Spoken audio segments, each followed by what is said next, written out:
we're live.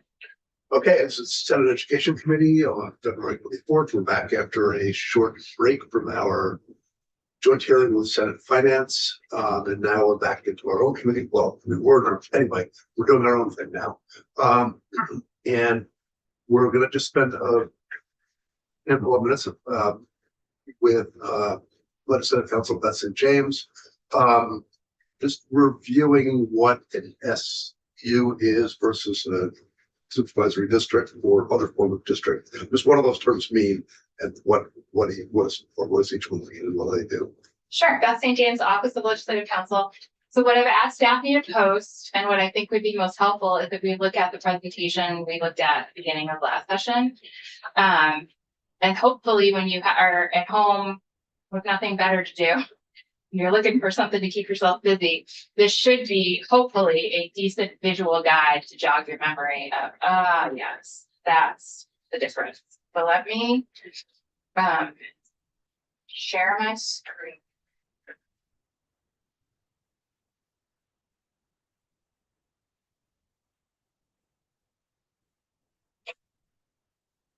Okay, so, and we can,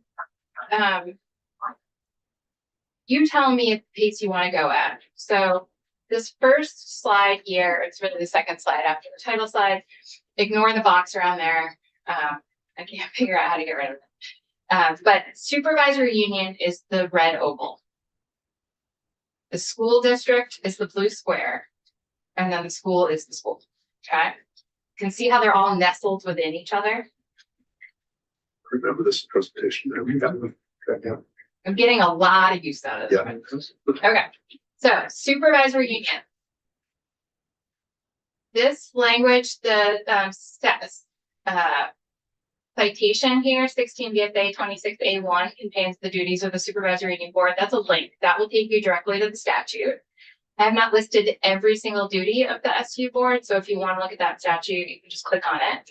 So this is the definition of a supervisory union, way up at the top there. It is an administrative, planning, and educational service unit created by the state board. They can be made up of multiple school districts or just one school district. If the supervisory union has multiple member school districts, then it is a union, right? It is the joining of multiples. If the supervisory union only is responsible for one school district, then it's a supervisory district. All supervisory districts are supervisory unions, but not all supervisory unions are supervisory districts. So some of the duties of a supervisory union board, they establish the curriculum, receive disbursement of federal funds, professional development, professional services, including management of construction projects, contracts, transportation, etc. But the big one is special education services. And like I said, this is not an exhaustive list of what is listed in 261A. Question? Yes. Definition here in 60 PSA 26(1)A that also applies to supervisory districts. Yes, so this definition is actually taken from the master definition section in Title 16, section 11. And so you can see, where are they? Did I go by it? Yeah. Okay, here we go. Supervisory union means an administrative, planning, and educational service unit created by the state board. Same language I've got on the slide. That consists of two or more districts. If the context clearly allows, the term also means a supervisory district.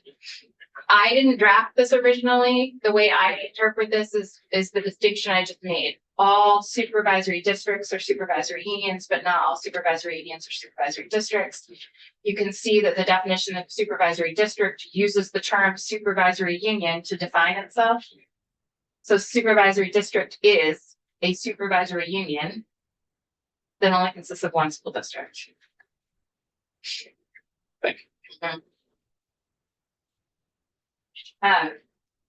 Every single committee I have appeared in front of regarding this question leaves more confused. Everyone is confused by these terms.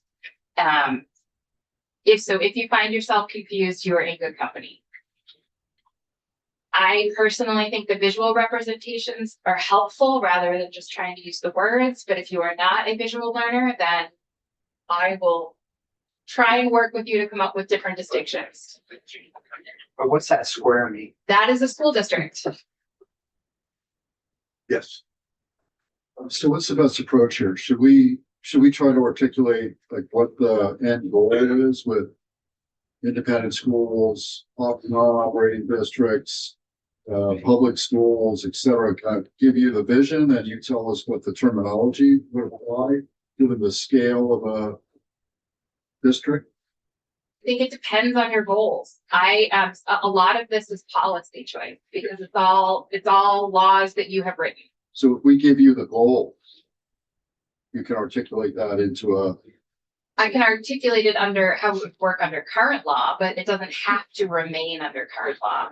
then with that said, if we articulate the goals, can you then tell us how current law doesn't necessarily apply and how to massage that language to solve the language problem? It depends. Okay. You're not going to get a lawyer to give you a straight black tie answer if you give them an opportunity not to. It depends because there may be constitutional implications that require you all to make conservative decisions, even though there's nothing that strictly prohibits you, or make really liberal decisions, even though there's nothing that directly authorizes what you're trying to do. It really truly depends on the very specific policy objectives you are trying to achieve.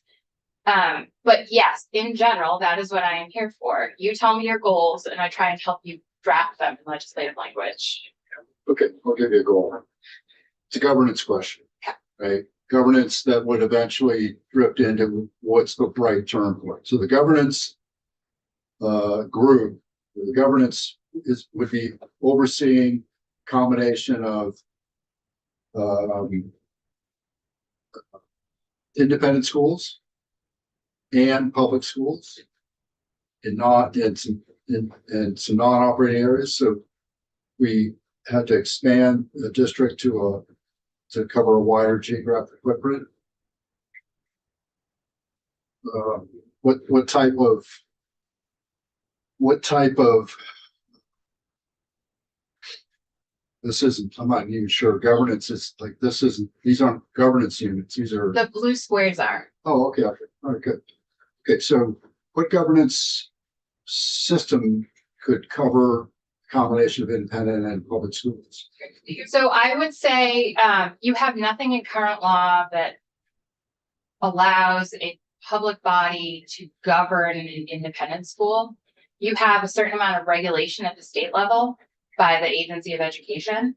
But those are independently operated schools. So if you were looking to, when I hear the term governance, I'm thinking run by the same people, right? Reporting to the same people. So with a mix of representatives in a governance unit, a school board of one type or another, there's no examples in the US where.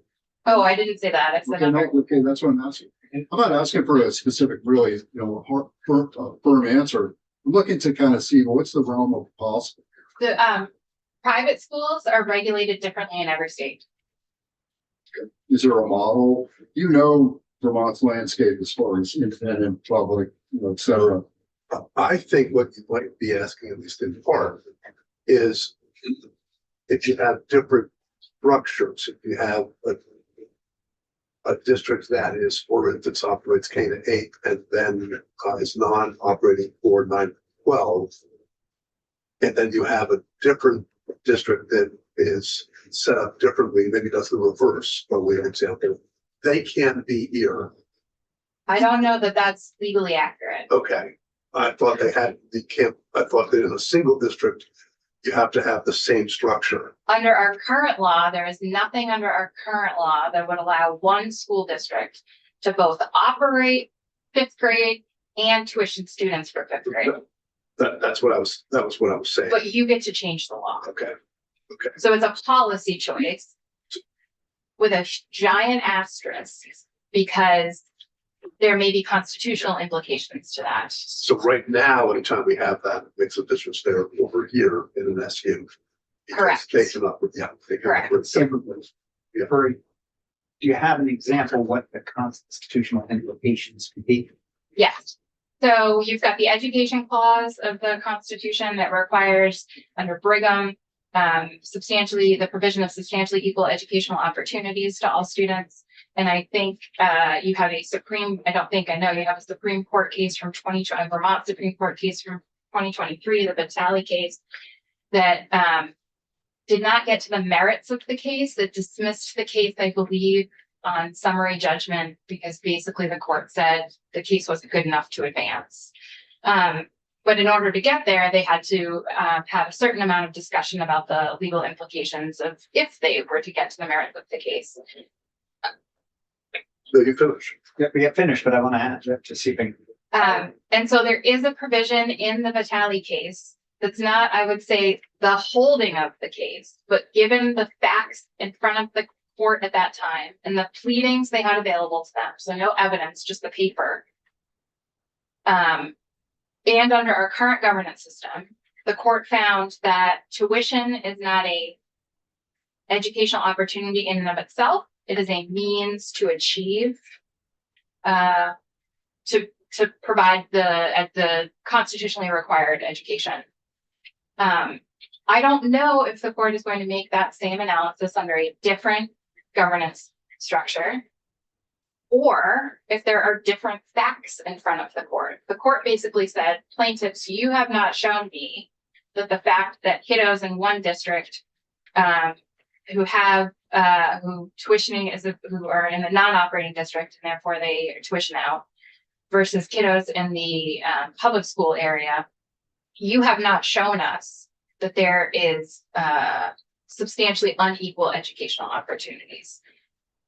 The court leaves it open to someone bringing a new case with new facts that maybe could change their determination of whether tuition is a means or an opportunity. And that case was decided under our current governance structure. So any changes you make to our governance structure, our educational governance system, has the potential to change a court's analysis. But that's just the education clause analysis. There's also a common benefit clause analysis, which is a three-part test that is essentially looking at when the government provides a service or a good, is there a segment of the population, a portion of the population that does not have the benefit of that service or good, and is that okay under the three-part test? I am happy to come in and talk as long as you would like me to on these constitutional topics, but you have me here to talk about supervisory unions. So Just a few minutes left. okay. So all that to say, there is no, that I'm aware of, under Vermont state law, there is no court case that is 100% controlling on whether you can have tuitioning and operation in the same district. So, But there are big flags. Perhaps. can you repeat what you just said? Yep. I am not aware of case law in Vermont, state case law, that is controlling, meaning it is your North Star, it is what you have to abide by, that says you can't have tuitioning and operation in the same school district, but also vice versa. I am not aware of a case that says you can have tuitioning and operation in the same school district. Part of my job is to take a look at all of the case law available and provide, to answer your questions really, and to provide guidance depending on what your goals are. But this is an area where, depending on the choices you make, it is likely to invite litigation no matter what you do. And whether that litigation is successful is going to depend on the facts of the case, the bench, how good the attorneys are who brought the case. I mean, so many different, the legislative record that you all are creating right now can and will be used against you in a court of law. There are so many unknowns, that I can't offer you a magic bullet, but depending on what your ultimate goal is to get to Senator Weeks's point, I can provide as much help as I can.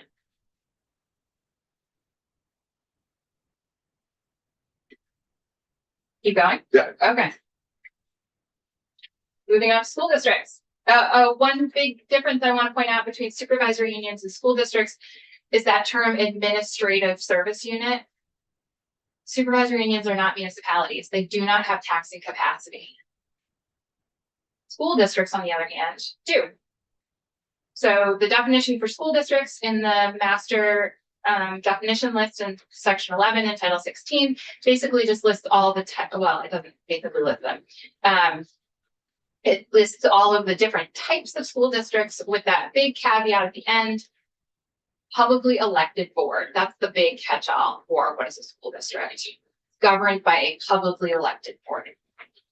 There are several types of school districts. Do you want to go into that detail? Or you move on to some live examples? Why don't we move on? Okay. So again, powers of school districts, powers of the school board. This is the hotline here. You can click on it. This is not an exhaustive list. These are some of the powers of school boards that I see most often discussed. Here's a picture of the different types of union school districts.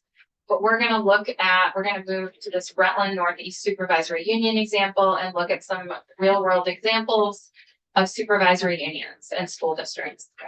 So remember back to that first slide, the red oval is the supervisory union and the blue squares are its member school districts.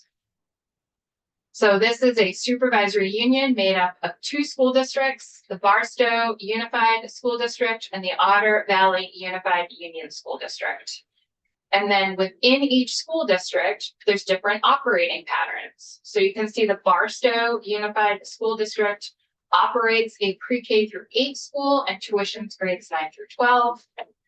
And the Otter Valley Unified Union School District operates pre-K through 12. They are separate municipalities, separate school boards, one superintendent. That superintendent lives in the oval. That's the supervisory union. Easy, right? Yeah. Okay. Even easier. Here's an example of a supervisory district, Milton. There's one blue square here. So one member school district. So it is a supervisory district. There's no union here. Milton Town School District operates pre-K through 12. One superintendent, one school board, one school district.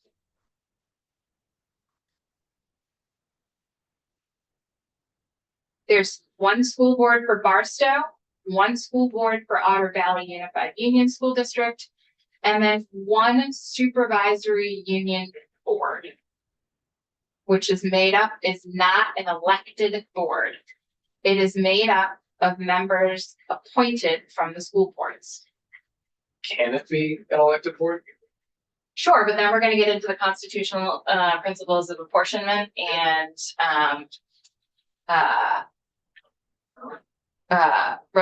one voice, one vote.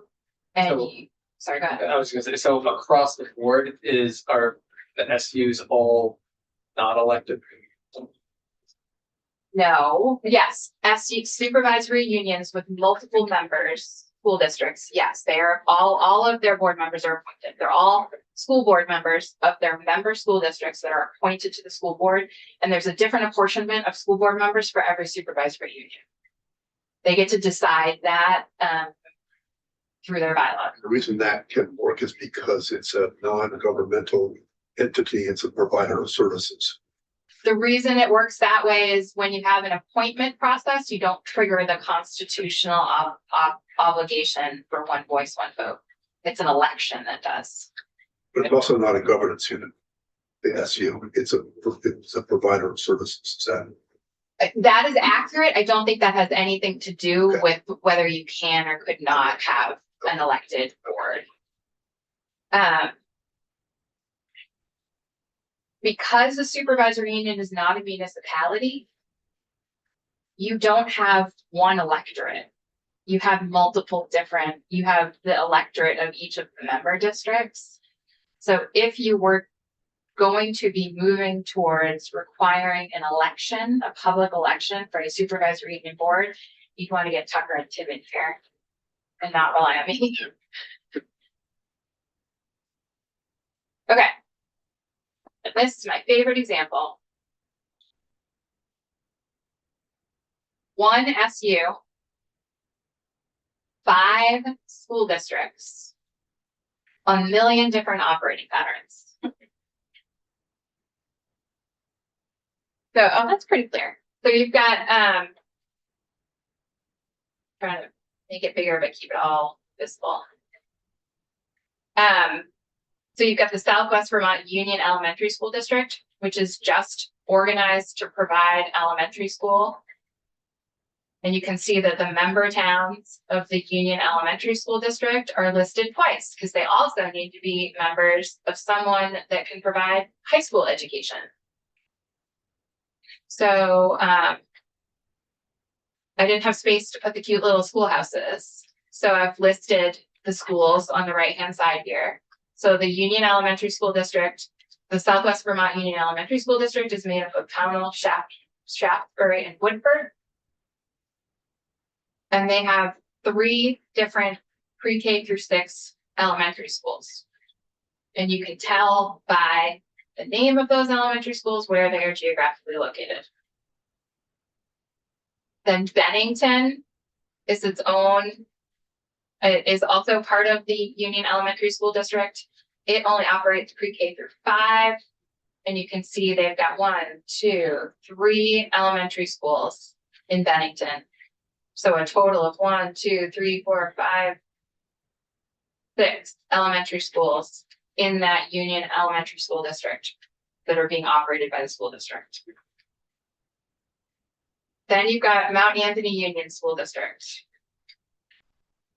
Middle school and high school operated. Members are Pownell, Woodford, Shaftesbury, North Bennington, and Bennington. There is more nuance here regarding union school districts, elementary school districts, high school districts, unified union school districts, modified unified union school districts, MUDs. We're not going to get into any of that.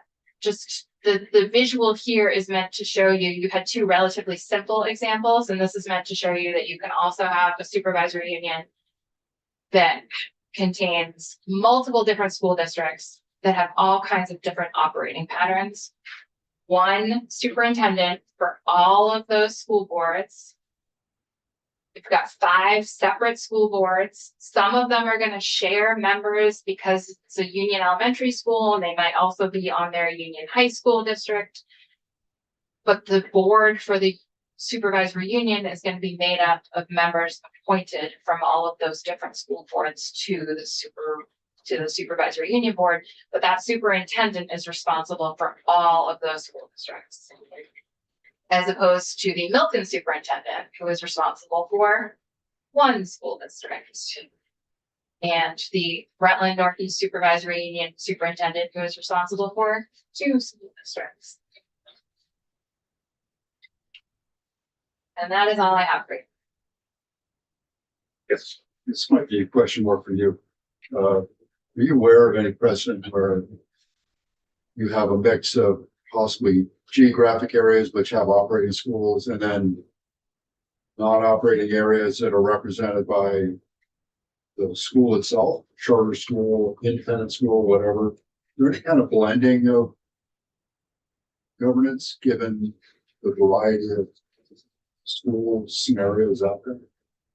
Well, the independent schools never have representation on any of Never, those. never, like nationwide? Oh, that I don't know. Oh, I know, okay, so sorry. we're all like, I'm sorry. focusing on Vermont, but Yeah, we're all looking at what's now or what has been. Yeah. We're talking about the realm of the possible for the future. How do we weave together every contributing school in our education ecosystem? That's the real question. Kind of goes to my oversimplified question of, or comment that we need to, if we're gonna do away with SUs, we need to start calling them something else. Right. You can't. Because of the law. I think you can because we changed the law. Right. Just Senator Ruth Harvey's It's more complicated. point, way back 4 years ago in health and welfare, we make the law so we can change the name. When SUs are creatures of statute, right? Right, change the statute if needed. I'm just saying that I don't want to get bound up on SU, SD, from legacy. But we are. Okay, we are slightly behind schedule, but not too far. Thanks. Sure, we'll be talking again.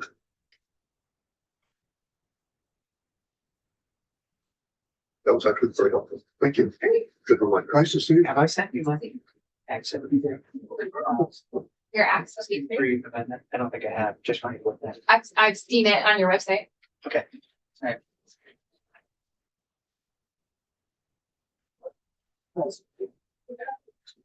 Okay, people need a break. 5 minutes. Yeah. Okay, 5 minutes and we'll be back at 4.